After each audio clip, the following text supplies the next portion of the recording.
बदल गया है फ्लाइट टिकट कैंसिल करने का नियम। बुकिंग के 48 घंटे के अंदर नहीं देना होगा चार्ज।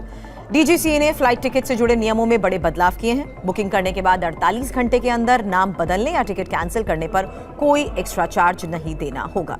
नए नियमों के तहत टिकट बुक करने के बाद यात्रियों को 48 घंटे का लुक इन पीरियड मिलेगा।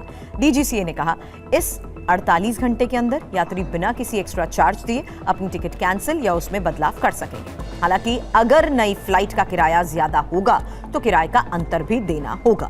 सुविधा कुछ शर्तों के साथ मिलेगी। जब घरेलू यात्रा की फ्लाइट कम से कम 7 दिन बाद हो, जब अंतर्राष्ट्रीय यात्रा की फ्लाइट कम से कम 15 दिन बाद हो और टिकट सीधे एयरलाइन की वेबसाइट से बुक की गई हो। डीजीसीए ने यह साफ किया कि बुकिंग के 48 घंटे बाद सामान्य कैंसिलेशन चार्ज लागू होंगे। नए नियम 26 मार्च 2026 से ही लागू होंगे। नए नियमों के मुताबिक अगर यात्री ने टिकट सीधे एयरलाइन की वेबसाइट से खरीदी है, 24 घंटे के अंदर नाम की गलती की सूचना दे देते हैं तो एयरलाइन उसी यात्री के नाम में सुधार के लिए कोई चार्ज नहीं लेगी। अगर टिकट ट्रैवल एजेंट या पोर्टल के जरिए खरीदी गई है तो रिफंड की जिम्मेदारी एयरलाइन की होगी, क्योंकि एजेंट उसके प्रतिनिधि होते हैं। एयरलाइन को 14 वर्किंग डेज के अंदर ही रिफंड प्रक्रिया को भी पूरा करना होगा। क्रेडिट कार्ड से भुगतान होने पर 7 दिन के अंदर रिफंड करना होगा। एयरलाइन ऑफिस में नकद भुगतान होने पर तुरंत रिफंड देना होगा। डीजीसीए ने कहा कि कैंसिलेशन या नो शो की स्थिति में एयरलाइन को सभी सरकारी टैक्स और यात्री से जुड़े शुल्क वापस करने होंगे, भले ही बेस फेयर नॉन रिफंडेबल ही क्यों ना हो।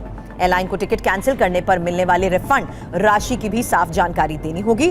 टिकट या अलग दस्तावेज में रिफंड पॉलिसी या उसका पूरा विवरण दिखाना जरूरी होगा। बुकिंग के समय कैंसिलेशन चार्ज साफ और प्रमुख रूप से दिखाने होंगे। नियमों के मुताबिक कैंसिलेशन चार्ज बेस फेयर और फ्यूल सरचार्ज से ज्यादा नहीं हो सकते।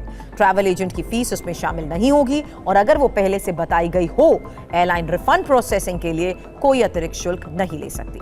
रिफंड राशि को क्रेडिट शेल के रूप में रखने का विकल्प यात्री की मर्जी पर होगा। ये डिफॉल्ट विकल्प नहीं बनाया जा सकता। अगर यात्री या उसकी बुकिंग में शामिल परिवार के सदस्य की मेडिकल इमरजेंसी के कारण टिकट कैंसिल होती है तो एयरलाइन रिफंड या क्रेडिट शेल से कोई एक विकल्प दे सकती है। अन्य मामलों में रिफंड तब दिया जाएगा जब एयरलाइन के एरोस्पेस मेडिसिन विशेषज्ञ या डीजीसीए से मान्यता प्राप्त डॉक्टर यात्रा के लिए फिटनेस पर राय देंगे।